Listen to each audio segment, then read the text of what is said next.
Зохиолч Мишгийн Жавган 9 хүсэл 3 дугаар бүлгийн 5 дугаар хэсэг.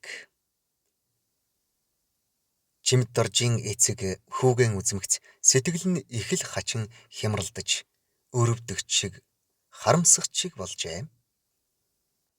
Гялалдсан хар пинтүү халимагтай том алаг нүдтэй шовлдсон цагаан хүүн 10 жилийн сургуулиас зуны амралтаараа ирж айл саахалтын хөвгүүд огттой хөөцөлдөн хөгжилдөн өнгөрөөдөг тэр хэдэн хоног хоёр хөгшөнд хичнээн сайхан хичнээн богино байдаг билээ.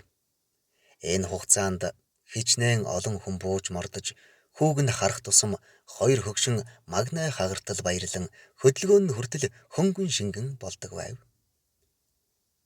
Гэтэл энэ жил хүүн амралтаараа ирэх болсон атал сураггүй байсаар харин эгч нь чимд дорж говийн нэгэн сумд малчин болохоор явлаа гэсэн товчхон захидал гэнт ирүүлж цочмог иргсэн энэ өөрчлөлтөд хоёр хөгшин тархин дундуураа татуулах мэт арай л өсөрч ойчсангүй. Ер нь хэн нэгэн хүний санаж бодож байсан тэс өөрөөр эргэхэд ямар байдаг вүлээ дээ? Энэ олон жил сургуулийн морь хөөж эрдэм номын туйлд хүрч буй гэж бодож байсан хүүн тэдний насаараа хийсэн ажилд тэгээд бас өөр нутг руу явсанд хоёр хөгшин итгэж ядан хэдэн хоногийг хэрүүл маргаантай баржээ.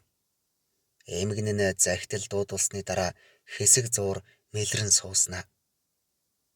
Тэгээд эгч нь магад биччихүү дээ. Буруу зүрүү уншаад байгаа юм биш үз? Наадах чинь өөр нүд шүд сайтай хүнээр дахин нэг дуудулбал яасан юм бэ гэж итгэлгүйхэн хэлэхэд мөвгөн дургүйн хөдлөн. Тэгээ тэг. Тэр шүдээрээ уншдаг хүнээ олоод уншуул гэд загтлыг өвөр дээр нь чулууччихв. Аргачгүй юм биз?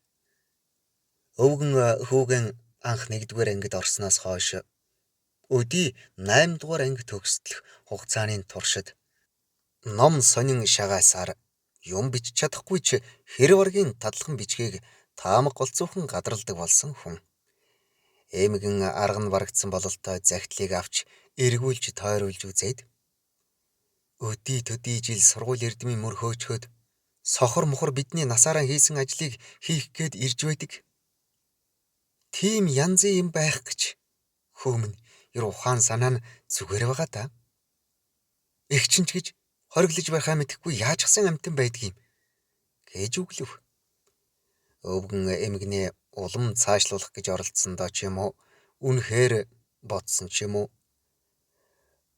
Миний хүү ухаантай шүү. Лав буруу юм хийгээгүй. Улс орноо хооллож хувцлаж байдаг малчин хүний ажлыг хэн муу гэх юм? Тэгээд бас эрхийг сурахаар бэрхийг сураа гэж бодоод Бүчивд хоёрын гар дээр байснаас өөр газар явах нь зөв гэж үзсэн байх шүү дээ. Мэдэхгүй дээ. Чам шиг хүн хүнээс итгээд юм бодож явдаг хүн олон байдаг гэж юу? Зарим улсын ярих нь энэ мал дээр чинь сургуулиас бол айл муухан сурлагтайг нь хот орон газрын алба ажлаас бол алба ажилдаан алдаж энтсэн, буруудаж зөрүүцсэн, арх дарсанд хөдлүүлсэн, авгаа хүүхдэн орхисон толгой төрөө ядаргаатсан улс гэдгийг л малчин болгохоор явуулдаг гэж ярих юм байдаг. Тац хөнөг минь богино бодолтойгоо мэдэхгүй хамаагүй бурдгаан тат. Нам засаг хүн бүрийг хийж чадах тохирч тэнцэх ажлаа хийцгээ тохирохгүй юм дээр бол хүний ажилд саад хийж орон тоо бөглөж суухаан болгож байгаа юм. Хүүхдүүдийн хувьд гэвэл нэг үе хүн бүр сургууль соёл үйлдвэр уурхай хот суурин газар тэмцээд сүүлийн үед хөдөө нутаг маань эзгүүр хнүүл гэмээр болж байлаа. Тэгтэл бодоод байхад бас аргагүй л байгаа юм. Улс орон гэдэг чинь нэг томоохон айл өрх шүү дээ. Шинэ хот суурин үйлдвэр уурхай барьж босгож байна. Тэнд нарийн мэдлэг мэргэжлийн хүн хэрэгтэй байна. Өөрийн үндэсний соёл боловсролоо өөдөн татаж дэлхийн соёл боловсролын хэмжээнд хүрэхийн тулд энэ чиглэлээр сурах ажиллах хүн хэрэгтэй байна шүү дээ. Түүн дээр бас атар зэлүүд нутгийг эзэмшиж, тариа будаа, алим жимс хүртэл ургуулж, ангамл говийг ус цэцэрлэгийн орон болгож байна. Энэ бүхэн чинь цөмд нь хүн хэрэгтэй. Энэ бүхнийг үүсгэж хүн хүчээр сэлбэж байх хооронд биднийг дассан сурсан ажиллаа дөнгөөд байгээ гэсэн хэрэг. Одоо тэгээд бидний хүч бүл мөхсдөж насанд дарагдан чадал дороотод ирэхээр эрдэм чадалтай өдий залуусаа явуулж хүч сэлбэж эхэлж байна шүү дээ. Хөөөрөө чийл них гаргууд ухаантайдаа өдий болтол мал дагаж дээ. Сайрах юм а олж ядах юм. Зүнэглэхтэй ийм болдог байна шүү. Мангар шарч суур тэмээ маллаад явж л байна. Долгон жооч адуутай хөөцөлтөө давхиж л байна. Хаймчгийн жавганц хүртэл хонь төллүүлээд хотон дундаан хараал урсгаад тэнж байна. За чи гайгүй харж угаарай. Одоо нэг 5 жил амьд явбал бид хийм үзэн шүү. Цаашдаа хийж чадах ажил бидэнд олддогчгүй. Нодны би нөгөө нэгдлийн дарга нартай цагаан эрэг орж модон байшин үзэж авч ирэх гэж явахдаа сангийн аж ахуйнуудаар орж хичнээн сонь сайхан юм үтсэн гэж санана. Та ер нь мал саах, тэжээх, услах, тариа ногоо тарьж хураах энэ төр чи одоо бяр тэнхээ шаардаад байх юм огт байхгүй. Гар хөдлөлгүй толгой ажилуулад л бүх юмыг амжуулдаг болж байна шүү дээ. Ердөө л сургуулийн хүүхэд тоовдож байгаатай ялгаагүй. Үнэнээс үг чинь төмөр тугал шавхаад л малын ноосыг цахилгаан машинаар даржигнуулаад л мэдэн бас хаанах юм блэ дээ. Нэг сангийн аж ахуйн тариан дунд эзэнгүй трактор газар хаглаад л пад бит дуурайд явж байхыг харсан гэж Чимтдоржийн эцэг ярьснаа. Урдийн цагаар юм бол тэр эзэнгүй трактор чинь хий хуарын юм гэж сэжиглэмээр цэвүүн эд байдаг шүү хэмээгээд буцгай сурталтаж байсан өнөө өвгөн маань үн хүндээ алдан эмгэнийхээ зиндаанд эргэн орж иш хөөрхи аймаар гайхмаар чимаада гэлцэн яриа хөөрөө дүүцээд явчихан тэрэ. Өвгөн ийн ирсээр хүүтэйгэн хэд хэдэн удаа тэмээ цуглуулахад нь хамт явалцаж өнөөдөр ч мөн цуг морджээ. Тэнгэрийн уудамд элчилгүй аялах элчит наран хоёр сүм алсалж нутаглах өөрийнх нь нутгийн хаас нэг ялгарх юмгүй аймаар атал энтхийн нар арайч илүү хурц шараад байх шиг. Салхи хаанаас мэддэхгүй эргэж хургаад ч байх шиг. Бас өөрийн нутагт уул хөндөй хилцээтэй юм шиг салаавчлан тогтож тариалангийн талбай дөрвөлжилж толборон цэлээж байдаг бол энд барагдхаа мэдэхгүй буттай ухаагүй түүний салаа жалга үргэлжлэх нь залхуутай агаад хяр сархиаг бүхнээр бусдаасаа ялгарх янзгүй тачир шингэн үстэй чилдэн хөгц үстэй олон тэмээ салхин сөргөө ангаалцсан зогсхон зогсож цовхон цовно. Гэтэл энэ дэх нутгийн тэр толгой иргэм олон ижилхэн тэмээг хүүн ялган таних гэж гайхмаар. Саяхан энд ирсэн гэхэд малын захад насыг илээж байгаа өөрөөс нь ч давуу нутаг усны малчтай уулзаад мал ахуй сургалж ярьж байгаанч хизээний хашир малчин шиг санагдана. Урд өдрүүд нь өвгөнд дөрсөн энэ сэтгэгдлийг баяжуулах гэсэн шиг энэ өдөр хамт явж байтал нь багуудын алдад таарлцсан нэг нахиу хамартай сөөмгөр нүдтэй хөх хар хүн боорынхий хилгсан дүүжин хайчин бариул тамгатай тэ солбон шараттай 12 тэмээ алдаад 16 хонж байна. Үзэгдсэн таарлцсан сураг ажиг сонссон юм юу байна тамин гэхэд хүүн ялангуй бодол хийснэ. Одоогоос 6 хоногийн өмнө гашуун харын нуурын захад хэвтэж байсан байхаа. Хэрвээ тэр тэмээ мөн бол өдийд шорнон ухаагаас даваагүй байж таарна. Харин 12 биш 14 байсан санаж байна. Уржигдэр дурангаар харж байхад улаан худгийн дэрснээс урд ар руугаа гарах шинжтэй цовж байсан гэж хэлв. Өвгөн хүүгийнхээ тийм ам бардам хэлэхэд үнэн байгаадаа санаанд буумааргүй юун түргэн хэлнэ вэ гэж бодож ясан хавталцаад өнгөрчээ.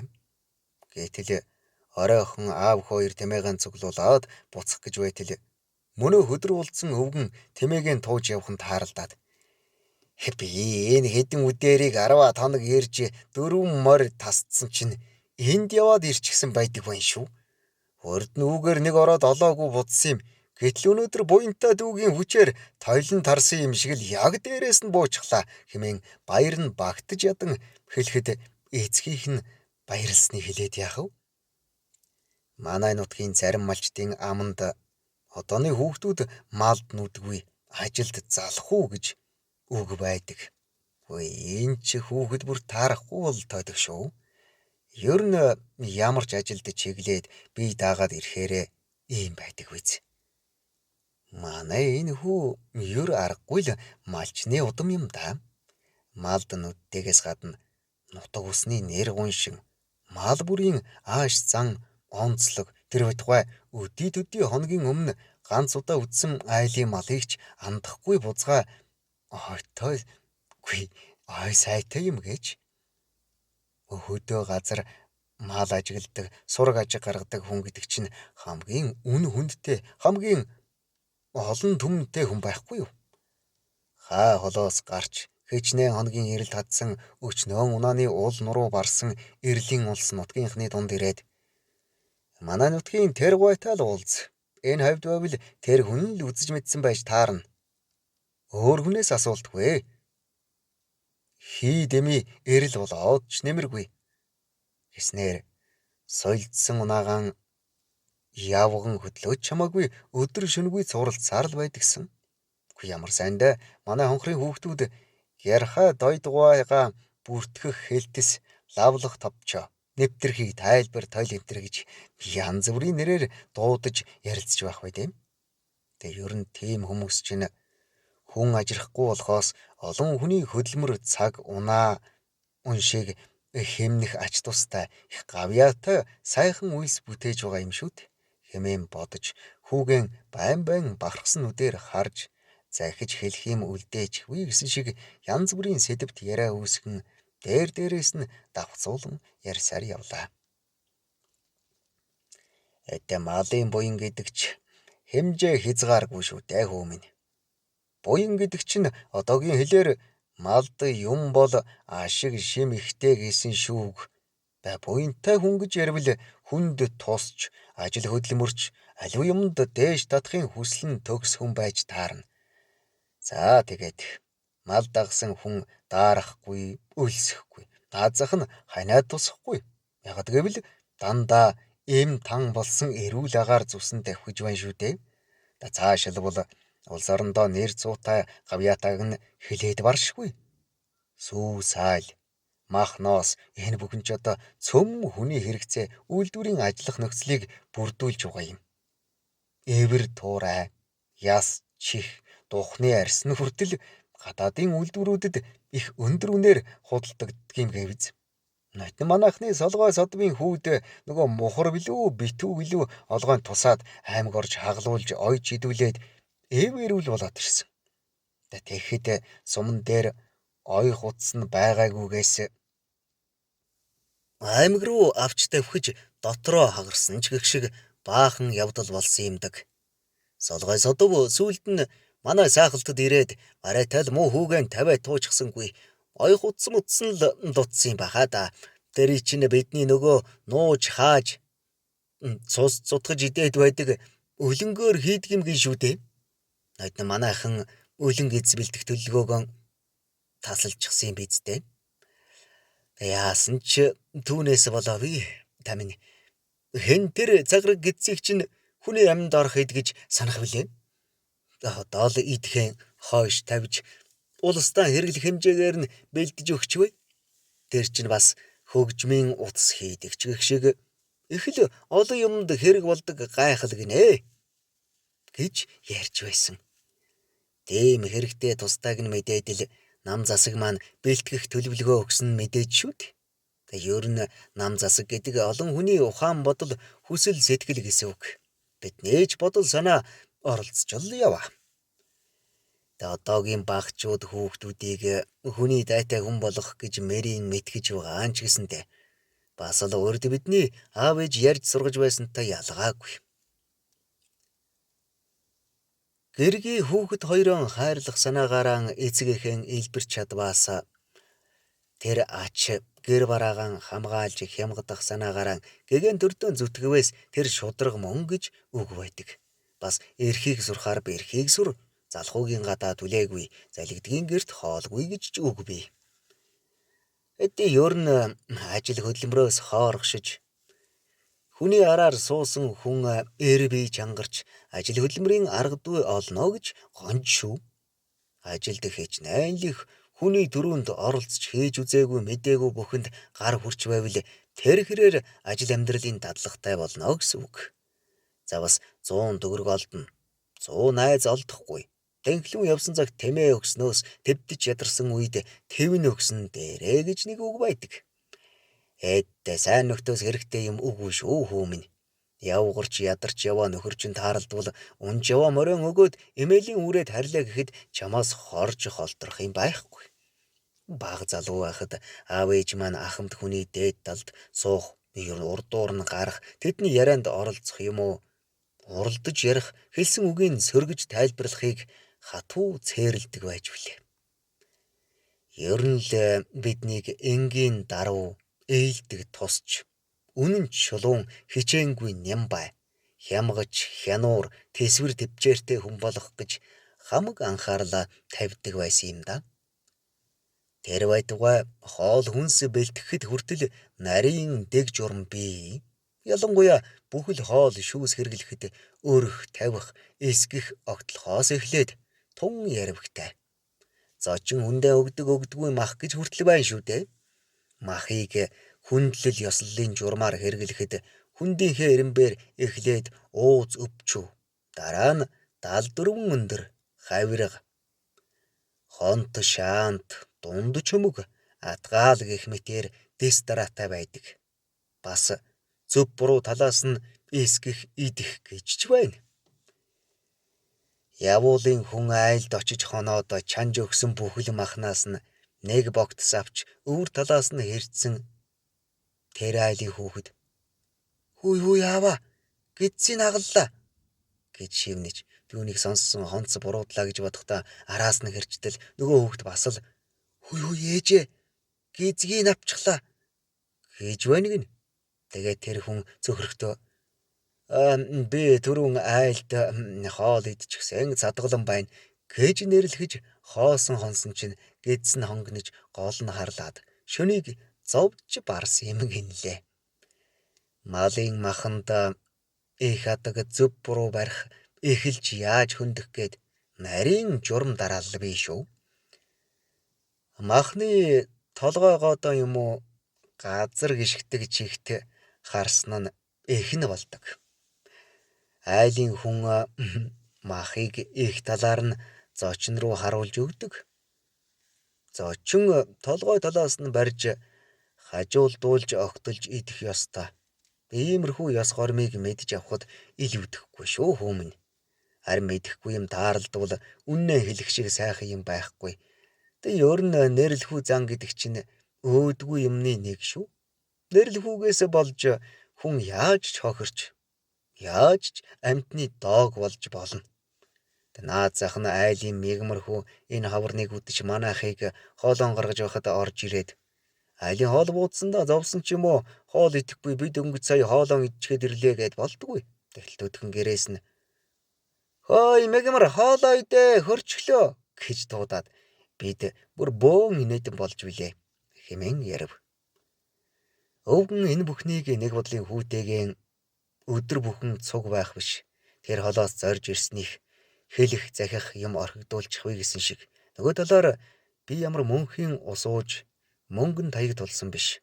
Өдөр хоногоор илж хэврэгшиж буй энэ хэдэн хэлхээ яс нэг удаа мор бүдрэхтэл тэрэмдүүлсэн юм шиг үүрнэ гэсэн үг. Аав ээжээс уламжлан мөрдөж ирсэн хэрэгтэй тустай бүхнийг хүүдэн мэдүүлж дуулгаж авъя гэх шиг аж.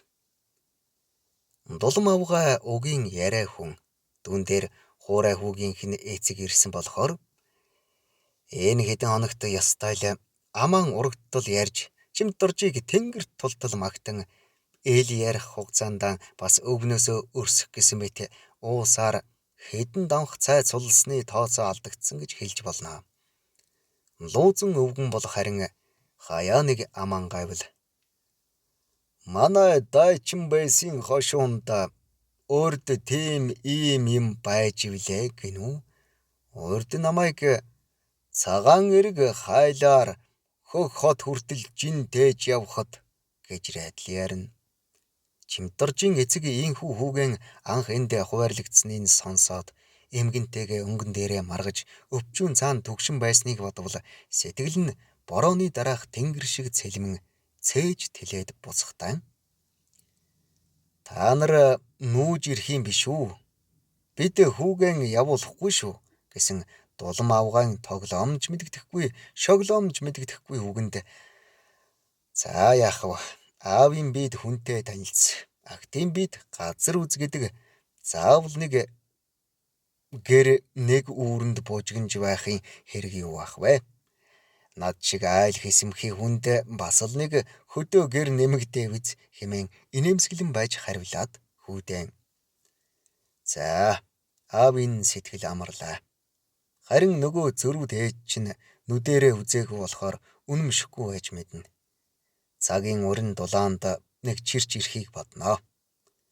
Миний хүүч байр суурайн олигтойхон олж угаад бид хоёр дээрээ нэг давхиад буучих нь биз гэд мордожээ.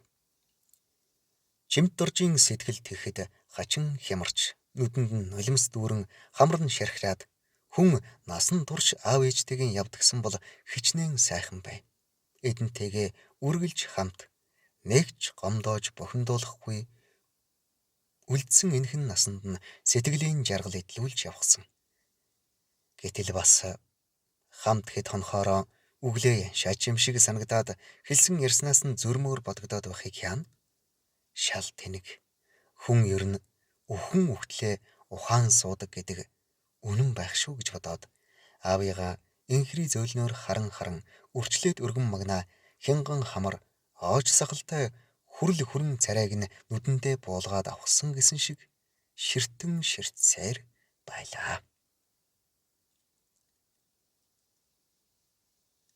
3 дугаар бүлэг төгсөв.